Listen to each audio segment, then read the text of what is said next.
Have you ever wondered why some students walk out of the IELTS speaking tests smiling, completely confident, while others leave stressed, unsure, and disappointed? The difference isn't luck, expensive courses, or a perfect accent. It's a set of strategies and habits that Band 9 students use. And today, I'm going to reveal exactly how you can do the same. By the end of this video, you'll see that speaking English confidently under pressure isn't impossible. You'll learn how to answer naturally, stay calm, and impress the examiner every single time, no matter what question they throw at you. Let's dive in and transform the way you approach your IELTS speaking test. I'm going to reveal exactly what Band 5-6 students do that holds them back, and what Band 7-9 students do differently. The surprisingly simple habits, the mindset shifts, and the speaking techniques that skyrocket their scores. Part 1 is often ignored by students, but I believe it's the most important section for building momentum. When you speak well in Part 1, you immediately relax, your fluency improves, your nerves disappear, and the examiner starts seeing you as a higher band candidate. But here's the problem. There are 3 major mistakes Band 5 and 6 students repeat over and over again in Part 1. And after analyzing thousands of speaking tests, I can tell you that every low band student shares these exact habits. Before I reveal them, I want you to watch 2 imaginary students answering the same question. Think about who is closer to Band 5-6 and who sounds like Band 7-9, and more importantly, why. Do you enjoy reading?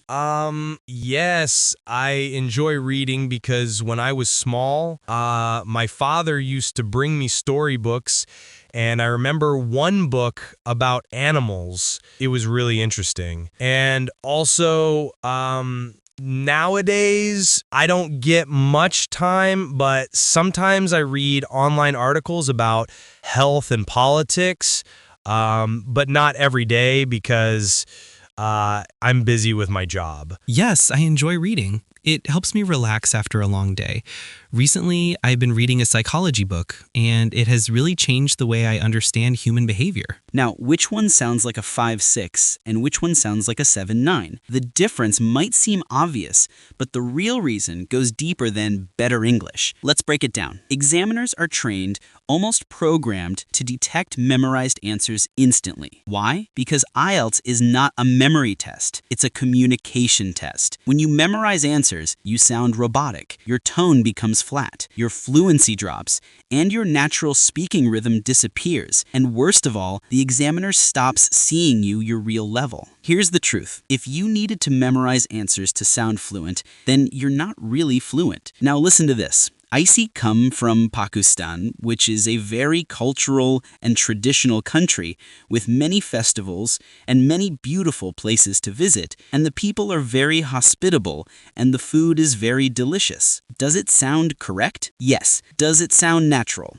Absolutely not. It sounds like you're reading from your brain like a textbook. And you know what? This is the reason why examiners interrupt students in Part 1. Not because they're rude, but because the student is giving a long, memorized, unnatural speech. When that happens, your confidence drops, and you start thinking, oh no, the examiner hates my answer. So you become even more stressed. This stress reduces fluency, which reduces score, which increases fear, which reduces fluency again. A complete cycle. But don't worry, there's an incredibly simple fix. When you entered an exam, you try too hard. You overthink. You use unnatural language. You forget how you actually speak, and you start performing instead of communicating. Band 5-6 students fall into test mode. Believe it or not, the best answers in Part 1 are the simplest ones. Band 7-9 students avoid test mode. They speak naturally. The simple formula Band 7-9 students use in Part 1. They directly answer the question and add a little natural detail. Not big speeches, not essays, not memorized introductions. Just a simple human conversation. Watch this style. Do you enjoy cooking? Yeah, I do. I'm not a great cook, but I enjoy making quick meals after work. It helps me relax. direct, natural, human. Why this works? Because IELTS doesn't want robotic speeches. It wants natural fluency, short explanations, simple, clear ideas, confident delivery. And any student can do this. Imagine sitting down in the exam room. The examiner hands you the cue card and says, you have 1 minute to prepare and up to 2 minutes to speak. Your topic is, describe a memorable trip you took. Many students freeze at this moment. They panic. They think, I can't speak for 2 minutes. What if I run out of things to say? And that fear alone is enough to make Band 5-6 students spiral. Common mistakes Band 5-6 students make in Part 2. 1. Following the bullet points too strictly. They try to cover every bullet point on the card in order, no matter if they have anything meaningful to say. Example, where I went to Paris. What I did, I walked. The weather, it was sunny. How I felt happy. Notice how disconnected and robotic it sounds.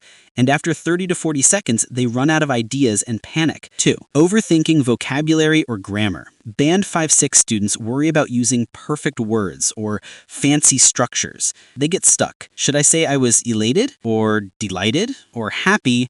Meanwhile, the clock keeps ticking and fluency drops. 3. Rushing or speaking too fast. Because they panic, their speaking becomes rushed. They lose clarity and make mistakes, which lowers pronunciation and coherence scores. How Band 7-9 students approach Part 2. Band 7-9 students do something very simple, but extremely powerful. They pick 1 or 2 bullet points to emphasize. They answer naturally, using examples, stories, or personal feelings. They feel free to add related details that make the story richer.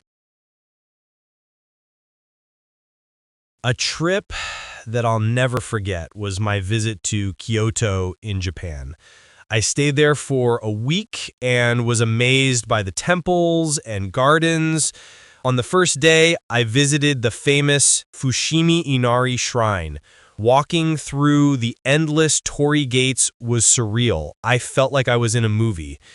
I also tried some local dishes like sushi and matcha desserts.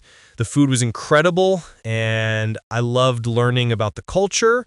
Overall, it was relaxing and inspiring, and I hope to go back someday. They answered directly. A trip I'll never forget. They expand naturally with examples and feelings. They stay on topic, but add personal details. They don't stress over covering every bullet point. Think of Part 2 as a conversation with yourself about a topic. You're not being tested on covering bullet points. You're being tested on your ability to speak naturally and coherently for 2 minutes. So instead of following a rigid structure, say what comes naturally. Describe a memory, give your feelings, add a short story, include a tiny opinion or reflection. That's it. Most students waste the 1-minute preparation by writing long notes or trying to memorize answers. Band 7-9 students do this instead. Pick a structure in your mind. Introduction, main event, feelings, reflection. Think of 2 or 3 key points or examples. Visualize the story in your mind and speak naturally when your turn comes. This method reduces panic, boosts fluency, and makes your answer sound human. Example of a weak answer.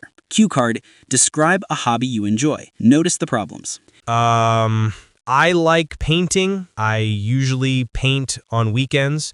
I learn from YouTube videos. Sometimes I paint flowers. Sometimes I paint landscapes. I like colors. I also like brushes. Yeah. One hobby I really enjoy is painting. I usually spend a few hours on weekends creating watercolor landscapes. I learned most of my techniques from YouTube, which helped me practice at my own pace. What I love most is capturing the light and colors of nature. It feels relaxing and rewarding. Sometimes I share my paintings with friends, and their feedback motivates me to improve. Painting has really become my personal escape from the daily stress of work. Key differences. Clear, connected sentences, adds personal feelings and examples, stays on topic but expands naturally, and sounds confident and fluent. Some students panic when a topic seems unfamiliar. They say, I don't really know. Maybe, I don't have hobbies. Band 7-9 students handle it differently. Attempt the answer even if the topic is unusual. Connect it to personal experience or related topic. Band 7 to 9 students often use micro-stories. Describe a small moment. I remember the first time I visited the shrine. Include feelings. I felt. Amazed and inspired. Add sensory details. The smell of the flowers and the sound of the river. Optional. Reflection.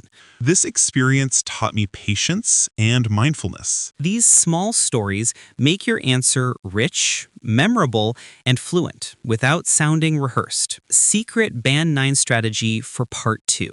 Pick 1 to 2 bullet points you feel confident about. Answer them directly and naturally.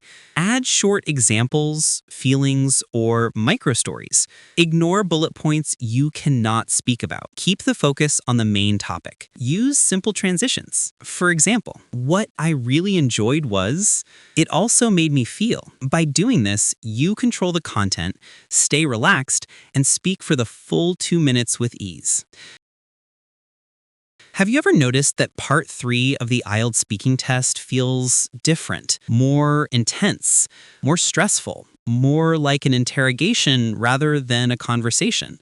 That's because it is designed to stretch your English skills, your fluency, coherence, ability to express opinions, and use complex structures naturally. And it's often the part where Band 5 to 6 students crumble, while Band 7 to 9 students shine effortlessly. But here's the secret.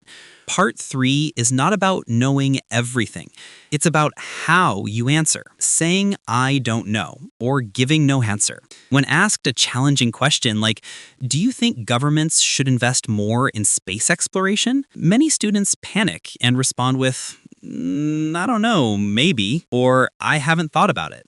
This instantly signals to the examiner that your English is not sufficient. Even if you know a little, a weak or hesitant answer can lower your score drastically.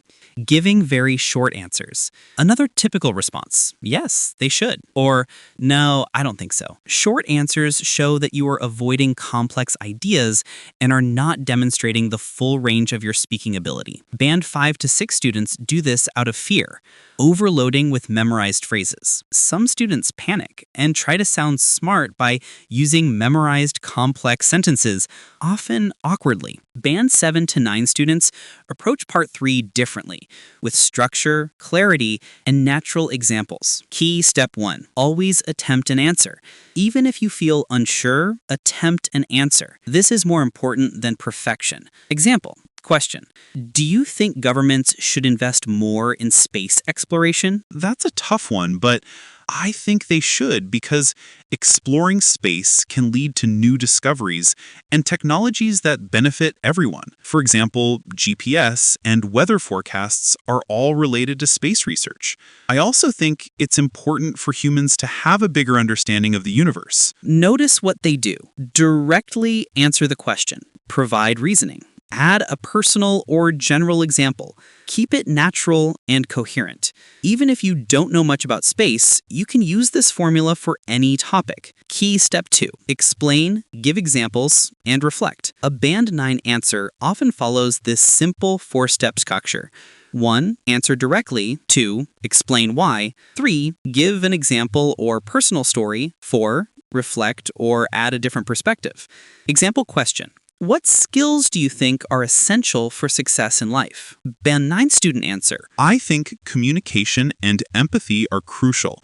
A good communicator can express ideas clearly and influence others. Empathy helps you understand other people and their feelings. For example, when working in a team, a good communicator can make sure everyone understands their role and is feeling supported. Overall, I think social skills are more important than technical skills for long-term success. Notice the flow. It's structured, yet conversational, and it covers multiple points without sounding rehearsed. What Band 5 to 6 students do wrong? Let's compare answers for the same question. Question. Do you think children should learn to play musical instruments? Band 5 to 6 student answer. Yes, I think children should learn music. It helps build their mind and gives them a skill. Band 9 student answer. Absolutely. I think learning a musical instrument is wonderful for children. Not only does it help them develop creativity and discipline, but it also enhances their cognitive skills like memory and attention. For example, studies have shown that children who play musical instruments tend to perform better academically. Plus, it's a fun and rewarding hobby they can enjoy throughout their lives. Differences are clear, structured, natural, expanded with examples and reasoning, but still concise. Handle difficult topics. Some Part 3 questions will be tough, and Band 5 to 6 students often panic. But Band 7 to 9 students use a simple bridge strategy. Admit partial knowledge if needed. I'm not very familiar with this topic, but connect to personal experience or opinion. Give reasoning or example.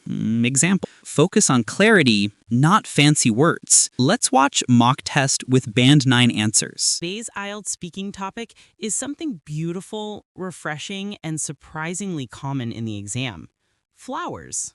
Yes, flowers appear in Part 1 questions, Part 2 cue cards, and even in Part 3 discussions about nature, environment, and culture. We'll guide you through all 3 parts, show you natural answers, useful vocabulary, and help you sound more fluent and confident. So make sure you watch till the end, and don't forget to like, subscribe, and share your own answers in the comments.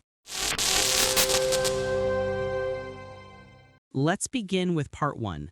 Simple personal questions. Ryan, I'll start with you. Question 1. Do you like flowers? Yes, I really like flowers.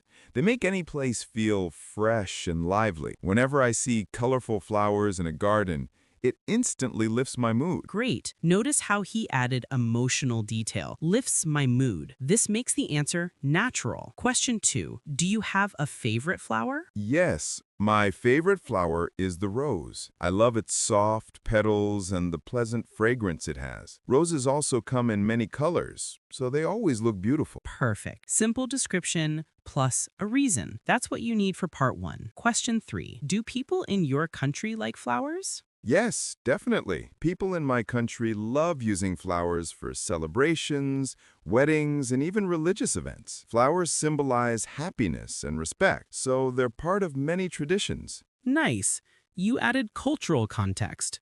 Great for scoring high. Question 4. Do you ever buy flowers for someone? Yes, I sometimes buy flowers for family or friends, especially on birthdays or special events. It's a simple way to show care, and people always appreciate it. Exactly. In Part 1, keep your answers short but meaningful. Let's share some useful vocabulary and phrases you can use when talking about flowers. Here are some helpful words. Fragrant, having a pleasant smell. Blooming, opening up. Flowering, petals, the soft, colorful parts of a flower. Bouquet, a bunch of flowers. Freshly picked, taken from the plant recently. Seasonal flowers, flowers that grow in certain seasons. Natural beauty, beauty from nature. Symbolic meaning, deeper cultural or emotional meaning. And adjectives: delicate, colorful, bright, soft, beautiful, refreshing, decorative. Use these to describe flowers naturally in IELTS. Okay. Now let's move to Part 2, the long-turn question.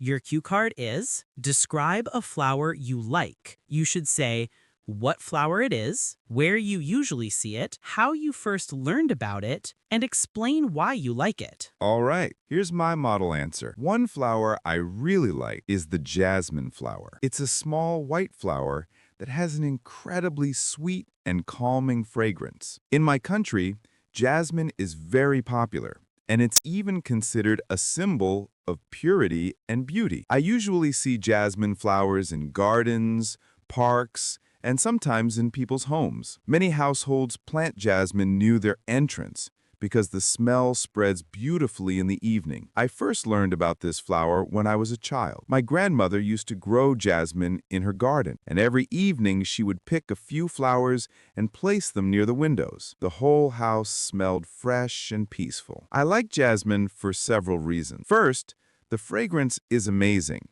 Not too strong, but very gentle and relaxing. Second, the flower reminds me of my childhood and the special moments I shared with my grandmother. And finally, jasmine is simple yet elegant, which makes it one of the most beautiful flowers in my opinion. Overall, jasmine holds both emotional and cultural value for me, and that's why it's one of my favorite flowers. That was a great answer. Emotional, descriptive, and full of natural vocabulary. Remember, describe the smell and appearance, add a memory, and explain why it matters to you. Now, let's move on to part 3, deeper analytical questions. Question 1. Why do people like flowers? People like flowers because they're naturally beautiful and can make any place feel warm and welcoming. Flowers also have emotional meanings. They're used for love, peace, sympathy, and celebration. Question 2. Are flowers important in your culture? Yes, very important. Flowers are used in weddings, religious ceremonies, and festivals. They symbolize purity, happiness, and respect, so they play a big role in cultural traditions. Question 3. Do you think people spend too much money on flowers? In some cases, yes. For example, during weddings, people buy expensive bouquets and decorations. But generally, flowers are affordable, and many people buy them simply to decorate their homes or show appreciation. Exactly. You used useful connectors like in some cases, generally, for example, symbolize, play a big role. These help your answers sound natural and well-structured. Yes, always support your ideas with reasons or examples. All right, everyone, that's the end of today's IELTS speaking practice on flowers. We covered Part 1, a sample cue card, vocabulary, and Part 3 discussion. Here's your challenge. Record yourself answering this question. What flower do you like the most and why? Speak for at least 1 minute, then listen to your recording to check clarity, pronunciation, and fluency. Don't forget to subscribe to English Speakology for more weekly IELTS speaking lessons.